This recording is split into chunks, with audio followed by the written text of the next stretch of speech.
This week, in upholding a 15-week ban, it now allows for the 6-week ban to take effect in 30 days. But with a proposed constitutional amendment on the ballot, Florida voters could change all of that this November.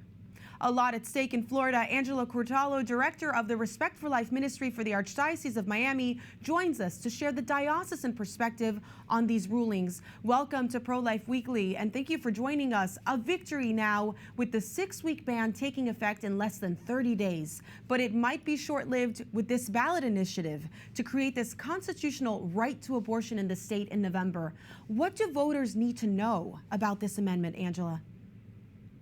Well, this amendment is very deceiving. Simply in its title, it's called the Amendment to Limit Government Interference with Abortion. But what it actually does is it removes all regulation on abortion, which is very dangerous. It removes all protections for the unborn and protections even for the mothers as well, with its misleading language.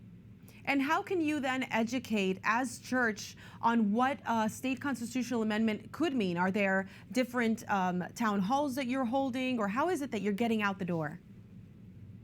So we're in the process of putting together our plan, but we've started by contacting all the parishes with some announcements to put out in our parishes.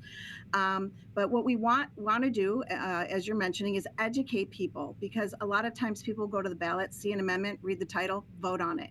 And I think that even people who are pro-choice would agree that this is a very extreme amendment, but they have to understand what's in the body of it, the language, and how misleading it is. For example, it does not clearly define viability, and therefore we're talking about abortions through every trimester of pregnancy up until birth. We're talking second and third trimester abortions.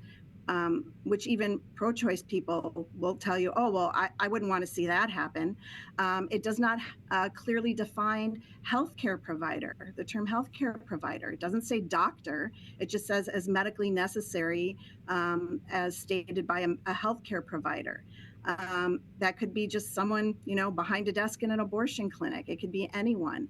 So it's the terms are very broad.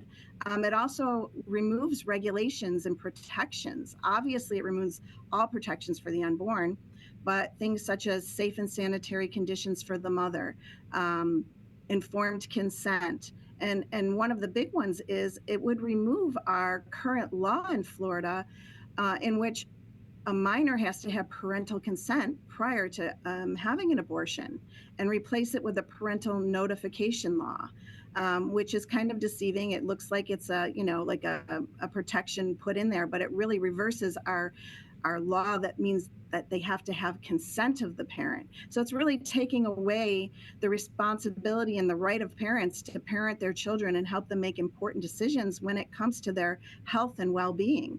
Now, that sounds, all of that litany that you just listed off of all of these, of the meat of the amendment and how difficult it will be to actually get that out for people to understand what is going on here. What pro-life resources then are there for mothers in Florida? Is there a happy story that you can tell as well associated with this amendment? Well, absolutely. On the same day that this amendment the decision was made to have it on the ballot, the decision was made to uphold the 15-week ban, which means that our 6-week heartbeat law will go into effect on May 1st. And what resources do we have? Archdiocese of Miami is very unique in that we own and operate our own pregnancy help centers. And we have 3 of them, 2 in Broward County and 1 in Miami-Dade County.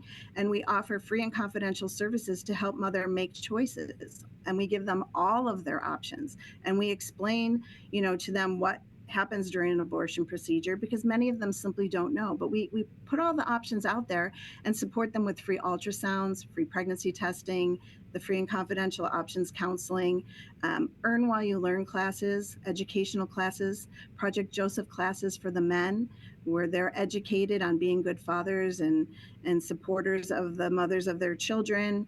The Earn While You Learn principle allows them to use points to purchase brand new items that are in our boutiques that we have. And of course, not everyone is available to take a class. So we have also an emergency material assistance program as well. We have adoption planning referrals.